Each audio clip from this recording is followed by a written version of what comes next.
2 যুগ ধরে ঋণ করে টাকা এনে শিক্ষার্থীদের নতুন বছরে উপহার দেন খাতা কলম। তার উপহার পেয়ে খুশি এলাকার শিক্ষার্থীরা। সারা বছর দর্জি কাজ করে ওই ঋণের টাকা পরিশোধ করেন। গ্রামের 2 বিদ্যালয়ের শিক্ষার্থীদের নিয়ে করেন ছন্দ ও কবিতার শিক্ষামূলক আলোচনা। বলছি চিতলমারীর বাখেরগঞ্জ বাজার এলাকার জোড়ান মণ্ডলের কথা।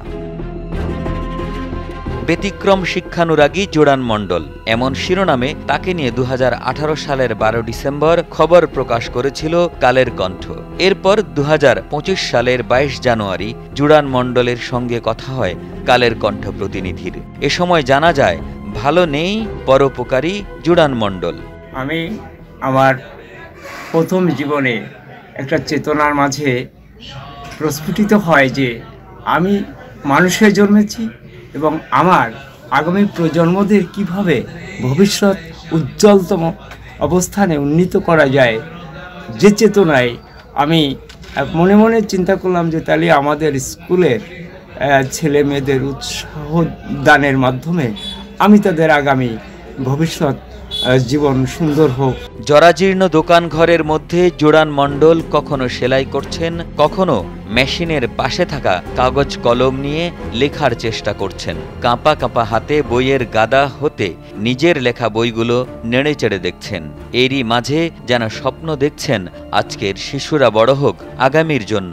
শিক্ষা জীবনের পর অনুরাগী হয়ে তারা আগামী দিন বড় হতে পারে, যে লক্ষ্যে আমি আমাদের সন্তোষপুর মাধ্যমিক বিদ্যালয়, হালিশহর, সাহসপুর, এই আশেপাশে বেশ কয়েকটা স্কুলে আমি এই শিক্ষা উপকরণ দেওয়ার মাধ্যমে আমার মনে হলো যে শুধু এখানেই আমি থাকবো না। তার দর্জি দোকানের ঘরটিও ব্যতিক্রমভাবে সাজানো। দেয়ালে টানানো হয়েছে বিশ্বকবি রবীন্দ্রনাথ ঠাকুর, জাতীয় কবি কাজী নজরুল ইসলাম, মাইকেল মধুসূদন দত্ত, জীবনানন্দ দাশ, শামসুর রহমান ও নেতাজি সুভাষচন্দ্র বসু সহ অসংখ্য মনীষীর ছবি।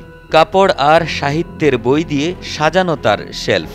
নুন আনতে পান্তা ফুরায়। পরিস্থিতির মধ্যেও নিয়মিত পত্রিকা রাখেন তিনি। উপকরণ প্রদানের মাধ্যম থেকেই আমার একটা উদ্দীপনা আসলো যে আমি আরও কিছু লেখালেখি করে তো আমি আমার মানসিক যে চেতনা, যে আমার লেখাগুলি সমাজে বা আমার দেশের মধ্যে প্রকাশ হোক এবং সেই প্রকাশনা থেকে আমাদের আগামী দিনের আমার মতো আরও যারা উদ্যোগ নেবে সামনে, তাদের সেই প্রকাশ আরও বৃদ্ধি পাক, উৎসাহিত।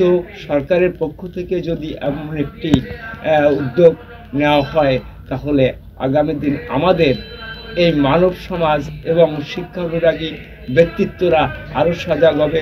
শিক্ষা উপকরণ বিতরণে প্রতি বছর তার খরচ হয় 5 থেকে 6 হাজার টাকা।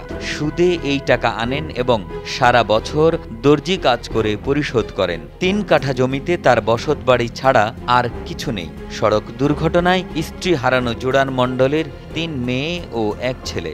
এই চেতনার মধ্য দিয়ে আমাদের দেশ আরও সমৃদ্ধ উপার্জিত হবে, এটাই আমার মনে হয়। আমি আমার এই স্বল্প অর্থ মাধ্যম থেকেও আমি আমার এই দর্জি কাজের পেশার মাঝখান থেকেও আমি এই উদ্যোগটা নিয়ে আমি চেয়েছিলাম যে আরও আমাদের মতো কিছু গ্রামীণ যারা আমার মতো ব্যক্তিত্বরা আছেন, যারা আমার মতো চেতনা নিয়ে ঘুরে বেড়ান, তাদের আরও উৎসাহিত। সমাজের নানা বিষয় নিয়ে নাটক, যাত্রাপালা, কবিতা, প্রবন্ধ লেখেন এবং তা বিভিন্ন সময় মঞ্চে উপস্থাপন করেন। যাত্রাপালা নিয়ে তার লেখা মানবিক স্বীকৃতি ও মানুষ পেলাম না, রম্য নাটিকা নাতির বিয়েতে বেশ সমাদৃত। জাতীয় ও আঞ্চলিক পত্রিকাতেও প্রকাশ হয়েছে তার লেখা প্রবন্ধ ও কবিতা।